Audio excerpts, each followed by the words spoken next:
有時候我哋以為覺悟就係要得到乜嘢特別嘅嘢，獲得某種超凡嘅能力，或者係達到一個前所未有嘅境界。但係當我哋真正深入《金剛經》第10品莊嚴淨土分嘅時候，會發現一個令人驚訝嘅真相。須菩提喺回答佛陀嘅問題嘅時候話：如來喺燃燈佛所，於法實無所得。呢句說話乍聽之下好矛盾。佛陀唔係已經覺悟咗咩？點會講無所得呢？其實呢個正係覺悟嘅真實本質。真正嘅覺悟唔係從外面獲得乜嘢，而係認清我哋本來就具備嘅智慧。就好似太陽被烏雲遮住，我哋以為太陽唔見咗，但當烏雲散去，太陽依然喺嗰度，從未離開過。我哋每個人內在都有咁樣嘅智慧光明，只係被各種執着同妄念遮蔽咗。當我哋放下有所得嘅執着，反而能夠體悟到本自具足嘅清淨本性。呢個就係點解《金剛經》要話俾我哋知，真正嘅德其實係冇得。《金剛經》中有一句好有名嘅話：莊嚴佛土者，則非莊嚴，係名莊嚴。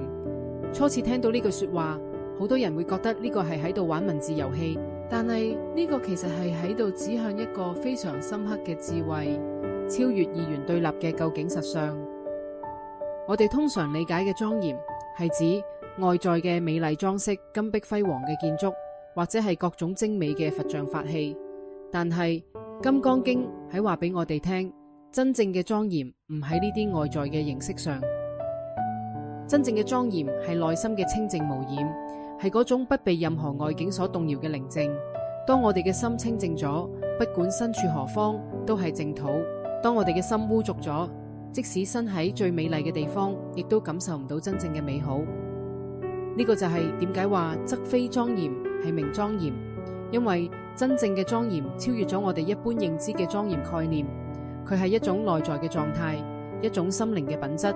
喺日常生活中，我哋嘅心常常被六塵境界所牽引，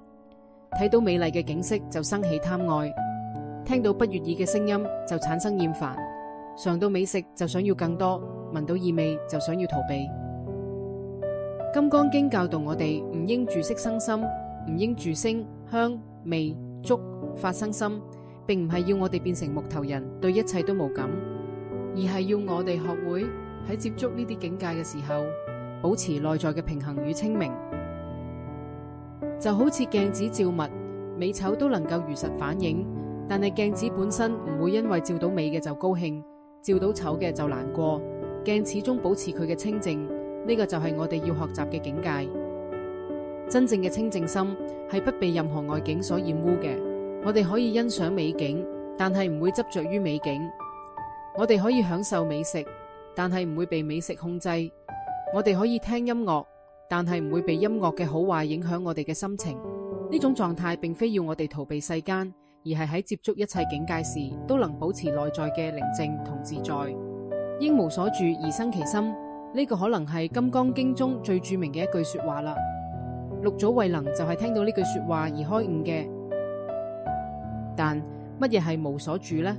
好多人誤解，以為無所住就係乜嘢都唔做，變成一個消極嘅人。其實恰恰相反，無所住係喺度做一切事時都唔留戀、唔執着。就好似水流過石頭，石頭唔會喺水上留低痕跡，水亦都唔會停滯喺石頭上，水依然喺流動，石頭依然喺嗰度，但係彼此都保持住自然嘅狀態。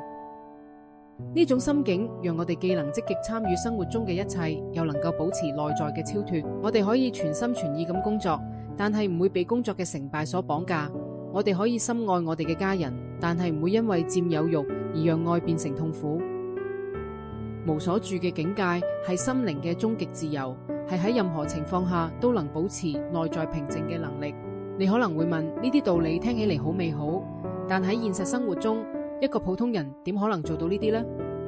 其實真正嘅菩薩行唔係高高在上嘅修行，而係喺人間煙火中保持覺醒。我哋每個人都可以喺日常生活中實踐呢一啲教導。上班嘅時候專注工作，但係唔會因為升遷與否而患得患失；同埋朋友相處時候真誠待人，但係唔會因為別人嘅態度而影響自己嘅心情；照顧家庭時盡心盡力，但唔會因為控制欲而讓關愛變成束縛。呢個先至係真正嘅莊嚴佛土，唔係要我哋建造金碧輝煌嘅寺廟，而係俾自己嘅心成為清淨嘅淨土。當我哋嘅心清淨咗，我哋所到之處都會散發出寧靜與慈悲嘅能量。呢個就係最真實嘅莊嚴。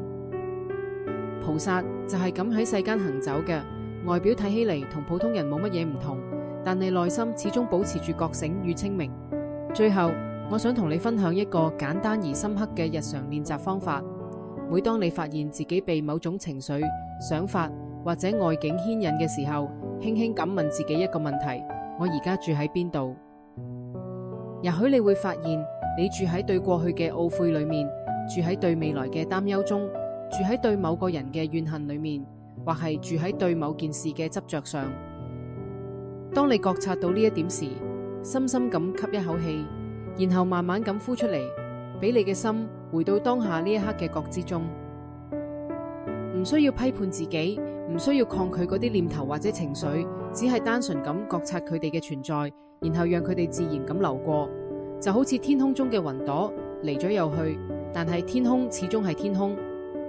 咁樣嘅練習，如果能夠持續進行，漸漸咁，你就會體會到乜嘢係無所住而生其心嘅境界。你會發現，原來內在嘅自由與平靜一直都喺度，只係俾我哋嘅執着同埋妄念遮蔽咗而已。